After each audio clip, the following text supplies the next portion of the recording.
क्योंकि जो करता है ऊपर वाला करता है। आप तो सिर्फ कर्म किया आप लोगों ने।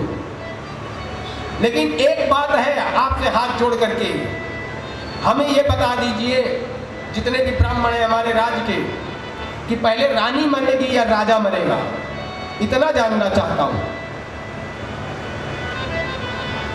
और जो ब्राह्मण बता देगा, जिसकी बात सत्य निकलेगी, राज उसका, क्योंकि मेरे तो कोई संतान है नहीं, इसलिए मेरा जो राज है वो उसका।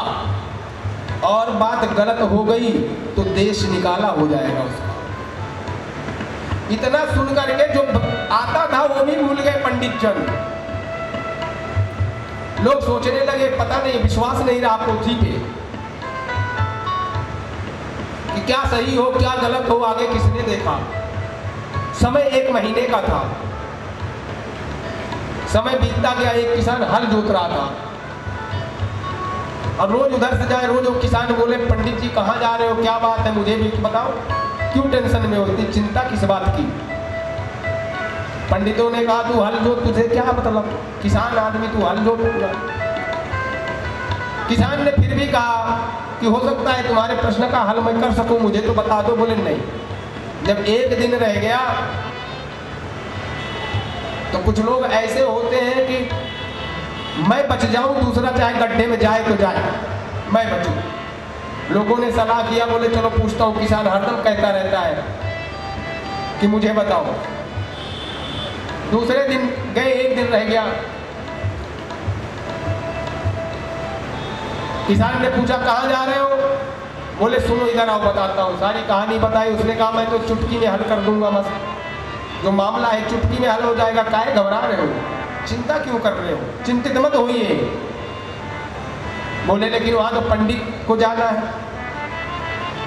अरे बोले चाहे पंडित हो, बनिया हो, ब्राह्मण हो, कोई भी हो, तुमसे क्या मतलब, बता देना मेरे रिश्तेदार है, मैं बताऊंगा जा करके।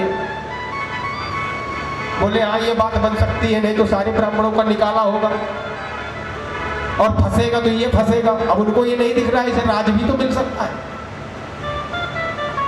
किसान को ले गए, महामंत्री ने आवाज लगाई, राजा के मंत्री ने आवाज लगाई, आज लास्ट दिन है, बताओगे? बोले हाँ सरकार, आज तो बताया जाएगा। राजा ने कहा इसको पंचांग दिया जाए। पंचांग दिया गया। उसने कभी पंचांग खोला नहीं था, उसने उल्टा खोला पंचांग। पंडित लोग सीधी की तरफ से खोलते थे, उसने उल्टा खोला। राजा के मंत्री ने कहा महाराज, बोले हाँ। बोले पंचांग उल्टा खोल रहा है, इसे पंचांग खोलने का तरीका नहीं पता है, पंचांग नहीं खोल पा रहा है, बताएगा क्या? किसान ने डांट करके कहा मंत्री को, चुप रहे, तुझे कुछ नहीं पता। 1 महीने से सारे पंडित जी लोग सीधा पंचांग खोल करके उत्तर नहीं दे पाए, और राजा का उत्तर तो उल्टे पंचांग में ही मिलेगा।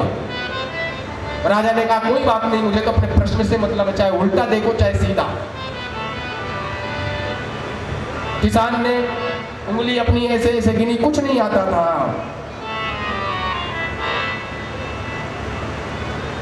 किसान ने छुपते ही कहा पहले राजा मरेगा, रानी बाद में मरेगी। बात खत्म हो गई। तो जब मरेगा जबकि देखी जाएगी।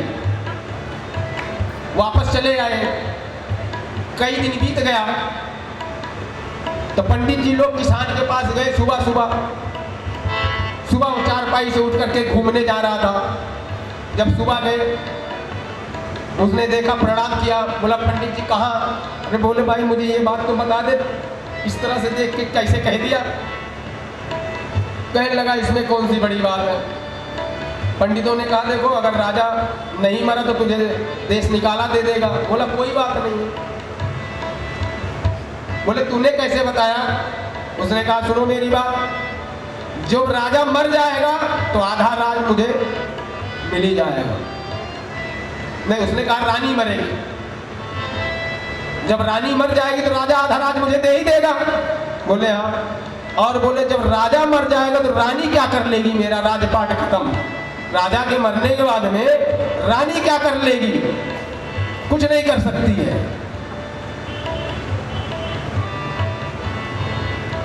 तो कभी कभी ज्ञान होते हुए भी व्यक्ति अज्ञानी बन जाता है, अपने विश्वास नहीं रहता।